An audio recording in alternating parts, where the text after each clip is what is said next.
एक पौराणिक कथा के अनुसार किसी समय हिरण्यकश्यप और हिरण्याक्ष नाम के दो भाई थे। दोनों अत्यंत प्रतापी और तपस्वी वीर राजा हुए। हिरण्यकश्यप का राज हरदोई और आसपास का क्षेत्र बताया जाता है, जबकि हिरण्याक्ष का राज्य अवध क्षेत्र और आसपास बताया जाता है। हिरण्याक्ष ने अपने तपोबल से इंद्र को भी जीत लिया था। उसका राज्य तीनों लोकों में हो गया था। कहते हैं कि एक बार उसने संपूर्ण पृथ्वी को चटाई की तरह लपेटकर पाताल लोक लेकर चला गया। वह पाताल लोक में धरती को रात में तकिया की तरह सिर के नीचे रखकर सोता था और दिन में अपने बगल में दबा कर रखता था। असल में मुझे यह एक अतिशयोक्त लग रहा है। इसका भाव शायद यह है कि उसके शासन काल में भूमि पर केवल राजा का अधिकार रहा होगा। जनता का भूमि पर कोई अधिकार नहीं रहा होगा। जनता बिना राजाज्ञा के ना तो घर बना सकती थी, ना फसल उगा सकती थी। फसलों पर भारी कर लगता रहा होगा। उसके अत्याचारों से जनता त्राहिमाम त्राहिमाम कर रही थी। उसने अपने तपोबल से देवलोक पर भी कब्जा कर लिया था। इसलिए उसके अत्याचारों से मुक्ति पाने के लिए सभी देवता भगवान श्री हरि विष्णु के पास गए। श्री हरि विष्णु वाराह शूकर के रूप में गोंडा से 36 किलोमीटर दूर सरयू नदी के पास अवतरित हुए। भगवान के पशु रूप में अवतरित होने के कारण इस क्षेत्र को शूकर क्षेत्र या पसका कहते हैं।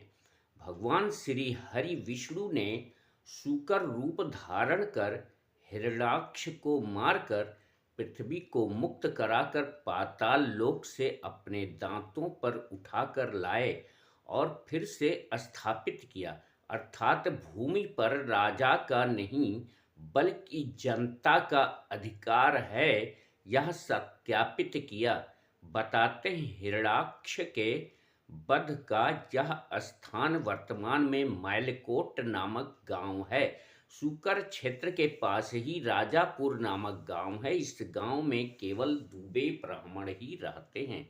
यहाँ तुलसीदास जी का जन्म हुआ था। जिस स्थान को तुलसीदास जी का घर बताया गया था, जब मैं घूमने गया था तो वहाँ मिट्टी में धंसे हुए टूटे फूटे खपरे और कंकड़ थे। इससे लगता था कि कभी यहाँ शानदार खपरैल का घर रहा होगा, जो कालांतर में खंडहर होकर ध्वस्त हो गया होगा।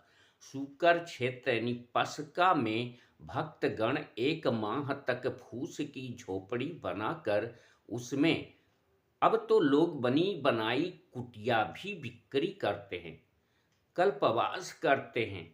पहले लोगों में अंधविश्वास था कि जो बांझ औरतें यहाँ एक माह तक कल्पवास करती हैं, उन्हें संतान प्राप्ति अवश्य होती है।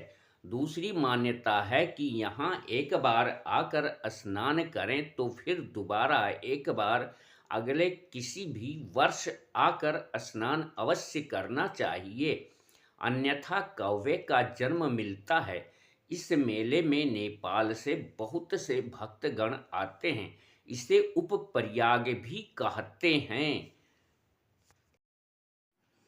जो प्रयाग ना जा सके तो उसे पसका में सरयू नदी के तिरमुहानी पर स्नान करने से प्रयाग स्नान का पूरा पुण्य प्राप्त होता है।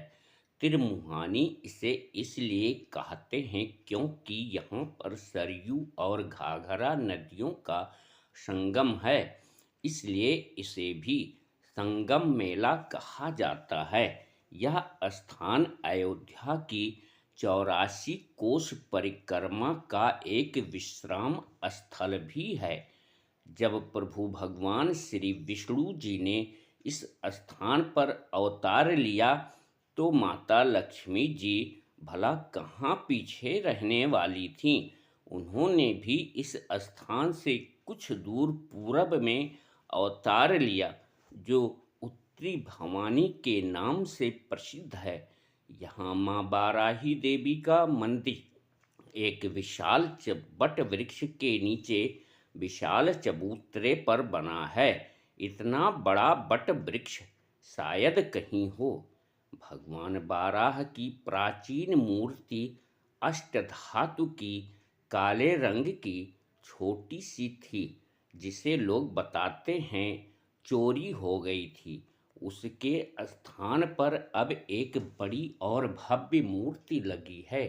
मुझे दोनों मूर्तियों का दर्शन करने का अवसर प्राप्त हो चुका है।